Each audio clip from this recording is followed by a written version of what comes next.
He left banana peels in a jar of plain tap water for 7 days, and what came out of that jar made his neighbor's tomato plants look like they belonged to a different species.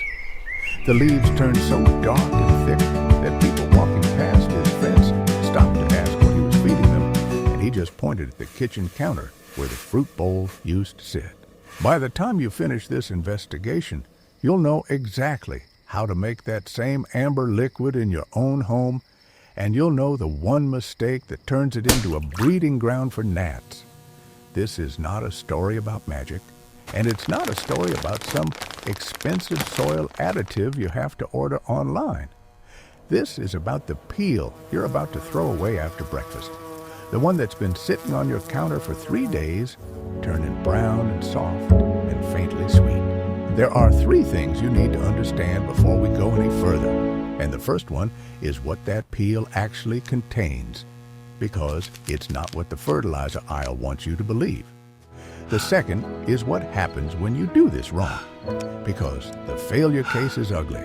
And the third is what a retired gardener with decades of stubborn trial and error figured out that the books don't mention. The expert advice tells you to compost banana peels, to let them break down in a pile for months before they're worth anything to your plants. That's what the books say, and the books are not wrong about the chemistry, but they're missing the part about what happens when you shortcut the process the right way.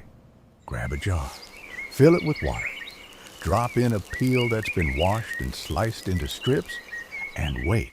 That's the whole method, and the result is a liquid that carries something your flowering plants are desperate for, something that the expensive synthetic bottles are full of, but that your wallet doesn't want to pay for. That amber liquid is not a myth, and it costs nothing compared to the bottle you almost bought last weekend. If you want to keep digging through the evidence the experts leave out, the old gardener's stubborn soil-level truth, subscribe now so you do not miss the next case file. In the comments, drop just one word: peel.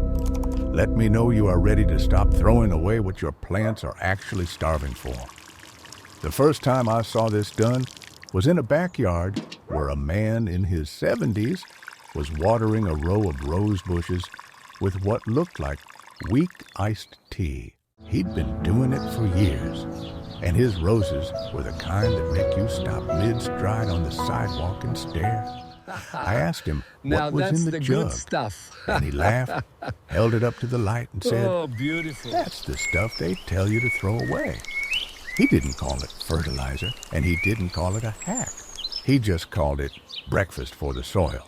And then he showed me the jar with the peeled strip still floating in it, the water already turning the color of weak tea. Here's the trap, and this is the part most people miss. If you just toss a whole peel into a jar of water and forget about it for a couple of weeks, you're not making fertilizer, you're making a swamp. The water turns murky. A sour smell starts creeping out from under the lid, and within days, you've got a cloud of fruit flies hovering around the kitchen counter like they've been summoned. That's the failure case, and it's the reason half the people who try this give up and go back to buying the synthetic stuff. But the old gardener doesn't use whole peels, and he doesn't leave them in for 2 weeks. He washes the peel first, strips off any remaining fruit pulp, and slices the peel into narrow strips about as thick as a pencil. Then he packs those strips into a glass jar, fills it with water that's been left out overnight to let the chlorine evaporate, and caps it loosely. The jar sits on a windowsill, not in direct sun, for 7 days. That's the timeline, and it matters, because what's happening inside that jar is not just soaking, it's a slow extraction that pulls nutrients out of the peel and into the water, and that process takes time. The secret is in the word patience. When you slice the peel, you're tearing open the cells that hold the plant's nutrients.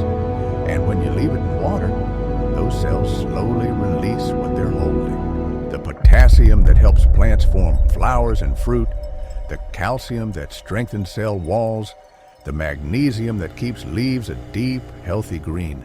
All of it seeps into the water over the course of that week.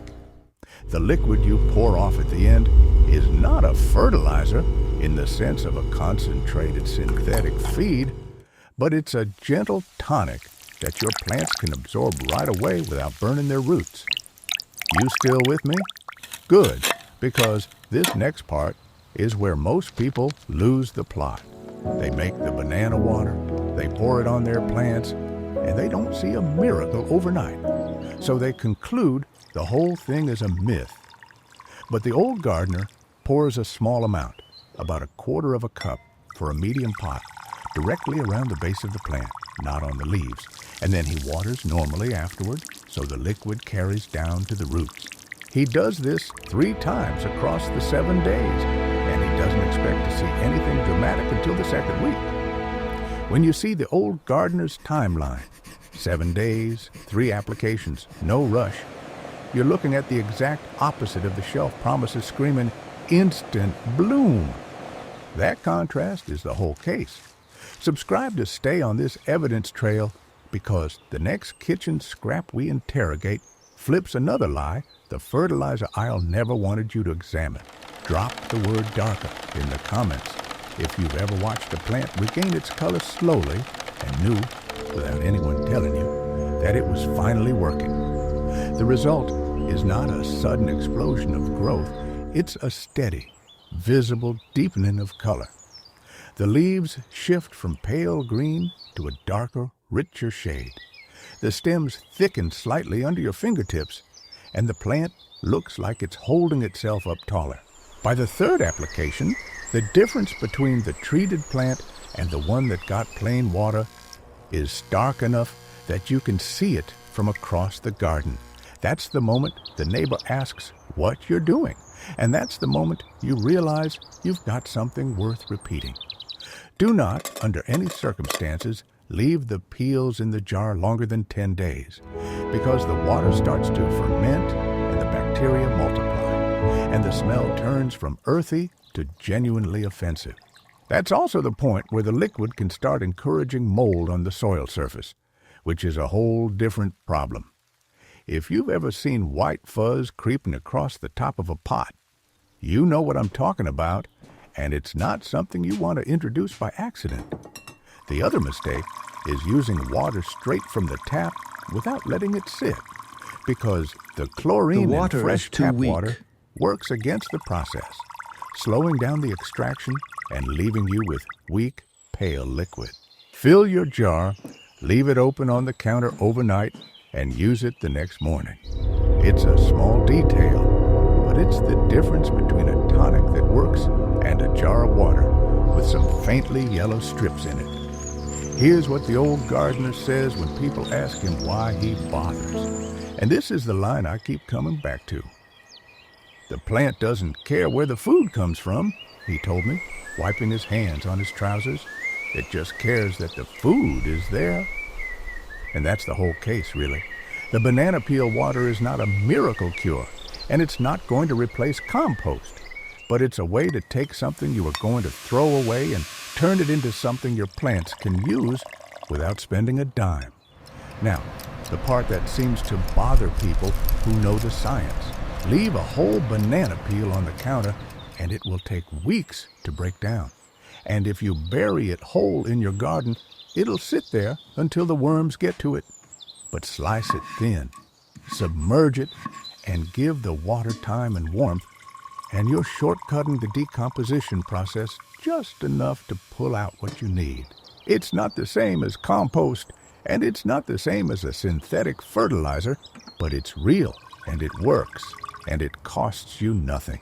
The first time I tested this on my own plants, I used a sad little basil bush that had been struggling for months, pale leaves, weak stems, and that desperate look of a plant that's given up. I made the banana water, followed the old gardener's method to the letter, and applied it 3 times across a week. By the 10th day, that basil had put on new growth, dark green and firm, and the leaves smelled stronger when I brushed them with my fingers. I've been making it ever since, and I've never bought a bottle of liquid plant food again. The jar on the windowsill becomes part of your routine, like checking the mail or watering the ficus. You see the peels piling up after breakfast, and instead of tossing them in the bin, you reach for the cutting board and the jar. It takes 90 seconds of your morning, and in return, you get a steady supply of something that keeps your plants looking like they're getting special treatment. That basil came back from the dead on nothing but chopped peels and tap water, not a single chemical bottle involved.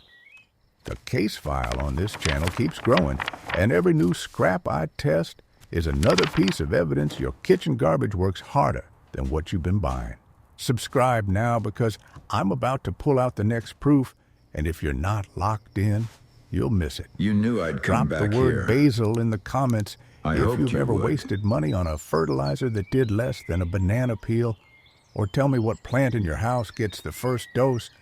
Let's talk about the money, because that's the part that stings.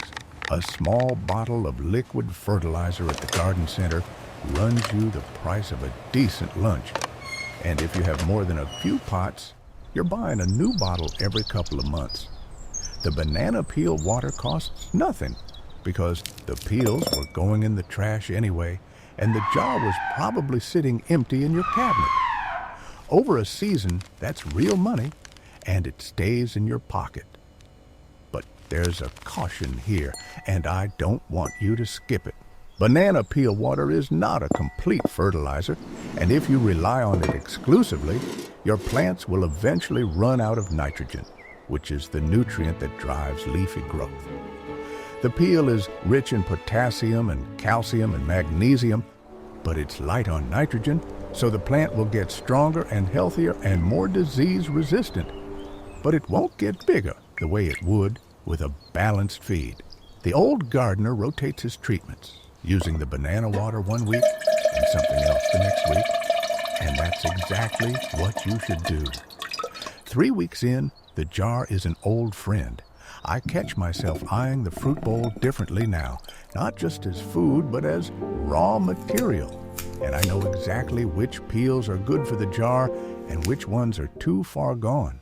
Overripe is fine, browning is fine, but if there's mold on the peel, out it goes, because you don't want that inoculating your jar. And now, imagine your own garden in a few weeks. You pour that amber liquid around the base of a drooping tomato plant, and you watch, day by day, as the leaves perk up, the stems stiffen, and the whole plant starts to look like it's holding its shoulders back. The neighbor walks past and slows down, squinting, trying to figure out what changed. You don't have to say anything. You just let your plants do the talking. Tomorrow morning, stand at your kitchen counter with a peel in your hand and ask yourself what that old gardener would do. Slice it, drop it in the jar, and fill it with water that's been sitting overnight. Put the jar on the windowsill and let the waiting begin. And in the next investigation, we're putting coffee grounds on trial, because what they do to the soil after a few days will make you rethink every cup you've ever poured down the sink. That's a file worth opening.